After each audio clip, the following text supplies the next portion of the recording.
इस बीच प्रधानमंत्री मोदी 6 दिन के विदेश दौरे पर रवाना हो गए हैं। इस दौरे की शुरुआत उन्होंने यूएई के साथ की। उन्होंने यूएई यात्रा के दौरान भारत और यूएई के बीच भारत की एनर्जी सिक्योरिटी को लेकर के वो चर्चा कर सकते हैं। मध्य पश्चिम एशिया के मौजूदा हालात को देखते हुए इस यात्रा को काफ़ी महत्वपूर्ण माना जा रहा है। यूएई के बाद प्रधानमंत्री मोदी नीदरलैंड, स्वीडन, नॉर्वे और इटली जाएंगे। सर, भारत यूएई को क्या ऑफर कर सकता है इस यात्रा के दौरान, और अभी की इस यात्रा में क्या कुछ फायदे निकल के आ सकते हैं अगर सिर्फ भारत के चश्मे से देखा जाए तो? देखिए, तेल खरीदने के अभियान पर कहीं ना कहीं से एनर्जी कुछ मिले, ये कोशिश चल रही है। यूएई अब एक दूसरी परिस्थिति में है। उस दूसरी परिस्थिति में हम आगे बात करेंगे कि ओपेक से बाहर हो चुका है। तात्कालिक तौर पर भारत की कोशिश ये है कि अमीरात से हमें एनर्जी की आपूर्ति भारत के लिए और बढ़ाई जा सके। जो भारत का की क्रूड बास्केट है उसमें अमीरात के तेल का हिस्सा करीब 5% था 2021 में, जो पिछले साल दिसंबर तक 11% हो गया है। करीब 6,20,000 बैरल पर डे के हिसाब से भारत में अमीरात से तेल आता है, और इस तेल को होर्मुज के रास्ते को बाईपास करते हुए भी आसपास से कहीं से लाया जा सकता है। करीब 11% हिस्सा है क्रूड के इंपोर्ट का। उससे ज़्यादा दूसरी बड़ी चुनौती ये है कि कतर की एलएनजी नहीं आ रही है। तो भारत की कोशिश ये होगी यूएई को समझाने की कि वो अपने एलएनजी के कोटे को बढ़ाए, उत्पादन के कोटे को बढ़ाए और भारत को निर्यात बढ़ाए। भारत का एलएनजी जो इंपोर्ट है वो करीब 13 से 14% है अपने कुल इंपोर्ट में जो यूएई से एलएनजी आती उसके हिस्से में।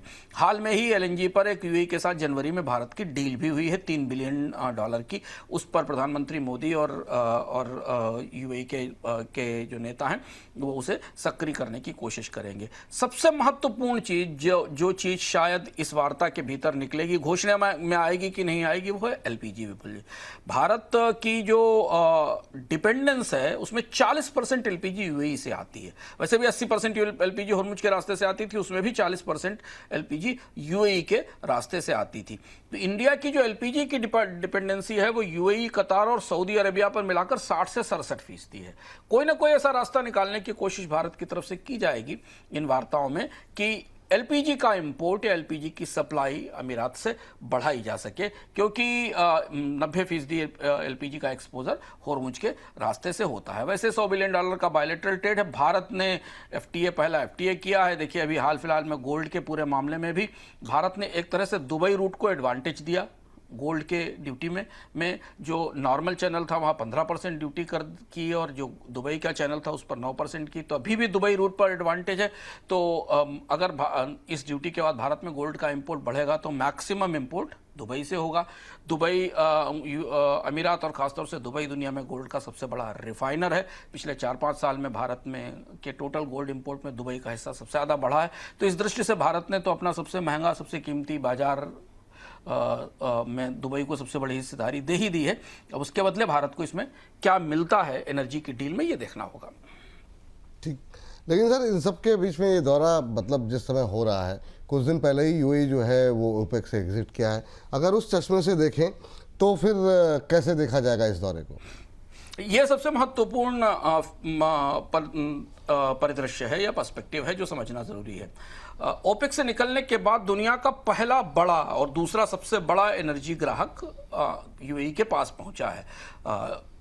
ओपेक से निकलने के बाद यूएई के पास अब कोटा का बंधन नहीं है कि वो ओपेक के कोटे के तहत ही अपने यहाँ उत्पादन बढ़ाए। तो अमीरात भी ये चाहेगा कि उसे ज़्यादा से ज़्यादा बाजार मिल सके और ज़्यादा से ज़्यादा क्रूड पंप कर सके, क्योंकि पुराना जो कोटा था, जिस कोटे के तहत पहले ओपेक में काम कर रहा था यूएई, वो करीब 34 लाख बैरल पर डे का था। कैपेसिटी 5 मिलियन बैरल की 50 लाख बैरल से ऊपर की है अमीरात की।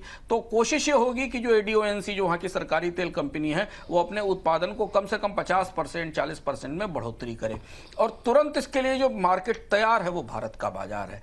तो भारत को कच्चा तेल बेचने के लिए यूएई और ज़्यादा एफर्ट कर सकता है, क्योंकि भारत को ज़रूरत भी और दुनिया में आपूर्ति भी नहीं, और भौगोलिक रूप से पहुँच भी आसान है।